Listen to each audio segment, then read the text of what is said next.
mencapai atau hingga sampai 1,5 terabyte. Data yang bocor tersebut merupakan data pelanggan yang diantaranya adalah nama, nomor ponsel, saldo rekening, riwayat transaksi, bahkan informasi pekerjaan dan beberapa data yang merupakan privasi nasabah Bank Syariah Indonesia. Nah, di sini kita bisa lihat dan bisa baca Lockbit ini merupakan salah satu game ransomware yang sangat aktif dan berbahaya. Sejumlah perusahaan di beberapa negara sempat jadi korban penyerangan dari Lockbit atau game ransomware ini.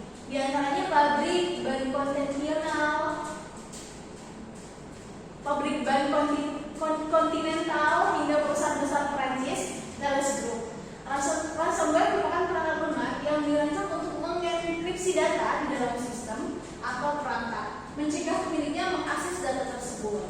Setelah berhasil mengenkripsi data, penyerang akan menampilkan pesan yang meminta pembayaran dalam bentuk cryptocurrency seperti Bitcoin sebagai imbalan pemulihan akses data yang dienkripsi tadi.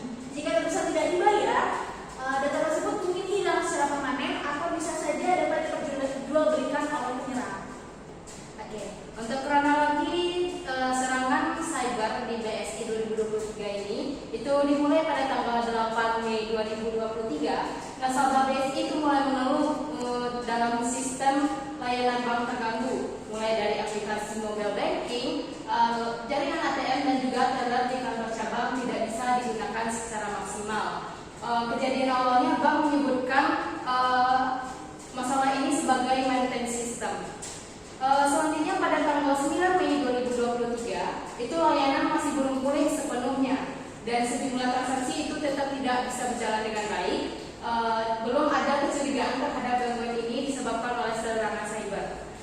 Pada selanjutnya di tanggal 10 Mei 2023 itu Menteri BUMN Erick Thohir mengonfirmasi bahwa BSI sedang mengalami serangan cyber. Pada tanggal 11 Mei 2023 pihak BSI itu mengumumkan bahwa seluruh layanan baik dari cabang ATM maupun mobile banking itu telah beroperasi secara baik. Meskipun layanan sudah pulih, isu keamanan data itu masih dicurigai. Tepatnya pada tanggal 13 Mei 2023, kelompok ransomware Lockbit 3.0 itu diklaim melakukan serangan terhadap sistem BSI, di mana mereka mengunggah pengumuman di dark web bahwa mencuri sekitar 15 terabyte data, termasuk itu 15 juta data para karyawan dan nasabah, meliputi dari nama, nomor telepon, alamat, informasi dokumen, isi rekening, nomor kartu, transaksi dan masih banyak lagi.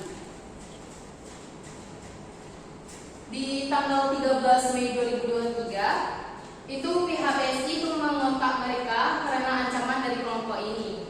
Negosiasi tebusan dilakukan mencapai 20 juta US dollar atau sekitar 295 miliar itu sebagai tuntutan tebusan. Yaitu dampak atau kerugian terhadap nasabah dari serangan ransomware tersebut.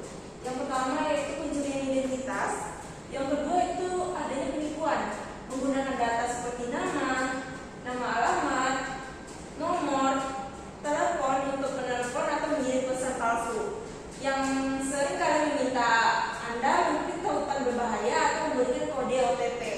Penipu kemudian dapat menggunakan data ini untuk mengambil alih akun, melakukan transaksi ilegal atau membuka rekening baru bersama korban.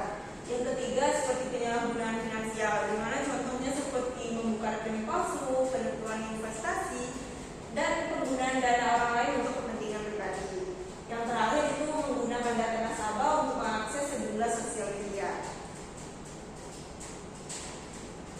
Selanjutnya, apa sih dampak atau kerugian terhadap BSI itu sendiri? Yang pertama itu mengganggu operasional internal bank. Yang kedua, mengancam kepercayaan nasabah terhadap institusi perbankan dan menyebabkan kerugian edukasi yang signifikan. Dikhawatirkan nasabah tidak lagi menggunakan jasa keuangan seperti bank atau memilih bank yang digunakan untuk dan ini menghambat pergerakan perekonomian. Yang ketiga